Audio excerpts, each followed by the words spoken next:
Good evening, guys. We're going to talk about hunger as a motivation. So many of you probably are keenly aware of this, as this is something that affects us on a daily basis, probably sometime after third period. Yeah, me too. So hunger, it turns out, is a major factor in motivation.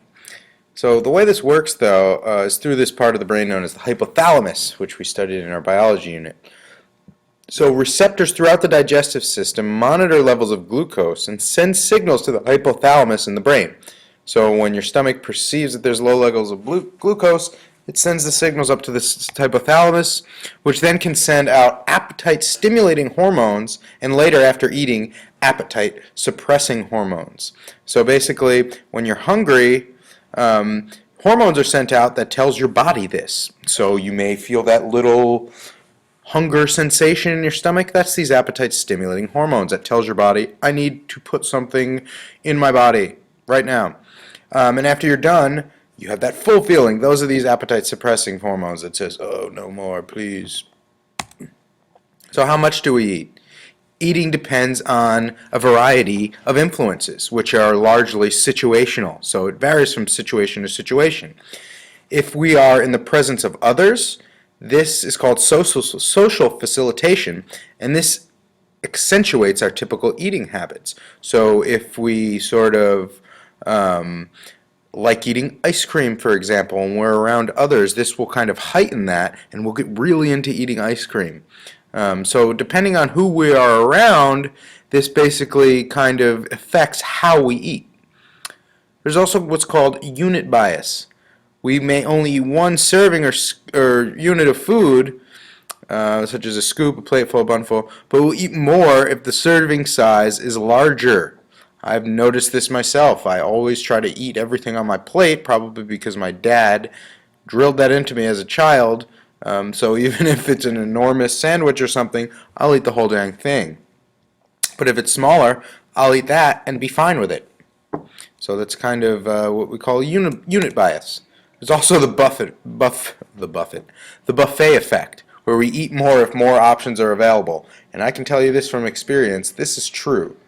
In college, which you will probably experience next year or the year after, you will have a buffet a couple times a day in the dining hall.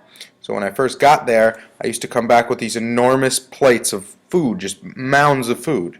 And of course, with unit bias, I'd eat it all and feel horrible afterwards. So the buffet effect is very real. If more options are available, we'll take more. This is where America is at its best, I think.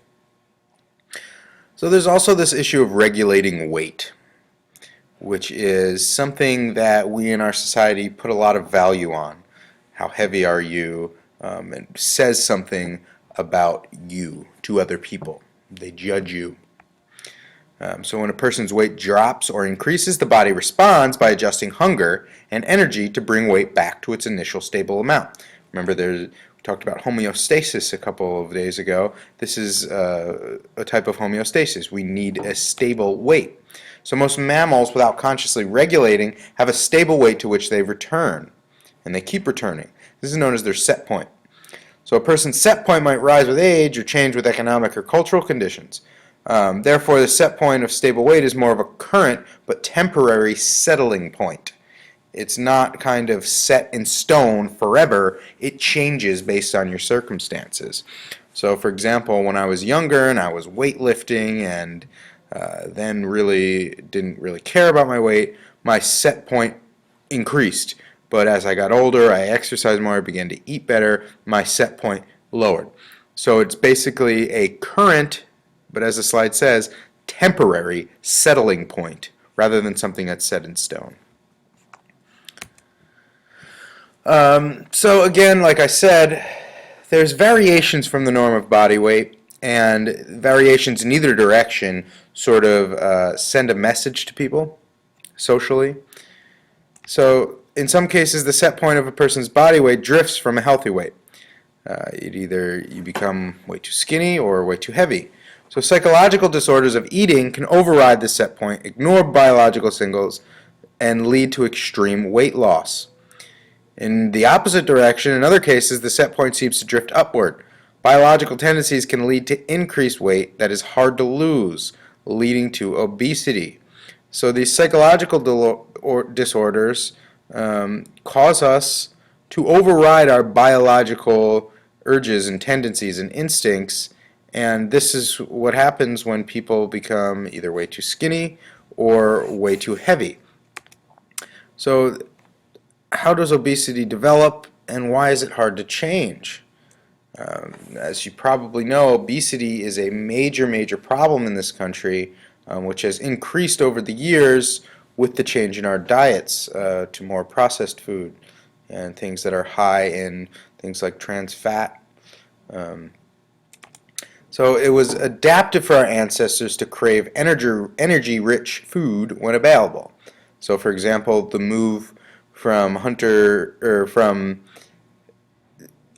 vegetarian-based societies to meat-eating societies, millions of years ago, basically provided our ancestors with energy-rich food. Meat has much more protein and energy than, plants or berries or vegetables. So it provided our ancestors with energy-rich food when available. So the problem, though, energy-rich junk food is now very easily available and cheaper than healthy food. And I don't know if you knew this, but recently, I think it was last year, Mexico surpassed the U.S. as the most obese country per capita. So go Mexico. And when I was down there recently, there was junk food everywhere, and it was really noticeable. So obviously, I think this has a part in that increase. So for the body, it's adapted to slow down our burning of fat when food is scarce. Now, the problem with this is that in poverty or in crash diets, our body can slow down weight loss. So physiologically, once a person is obese, losing weight is not so easy as just eating less. It's a little bit more difficult than that, or else people would, get rid of obesity very quickly and easily. But fat has a lower metabolic rate than other tissues, so a person might gain weight when eating normally. I know I do. Eating less to lose weight slows metabolism. This prevents weight loss and ensures weight gain when returning to a normal diet. And again, it should be noted that food intake and diet is really related to our psychology. I mean, many people eat when they're depressed, or starve themselves because they have some body issues or something like that. So even if weight loss succeeds, a formerly obese person will have to eat less than an average person just to prevent weight gain. So it's like when you set the bar that high as an obese person, your set point is much higher. So in order to maintain that equilibrium, it's a little bit more difficult. So you'll have to eat less than an average person just to prevent weight gain, not to lose weight, but just to prevent any weight gain. All right, ladies and gentlemen, with that, I will send you off. Don't eat too much tonight. Don't eat too little either. Eat the right amount. Have a good night.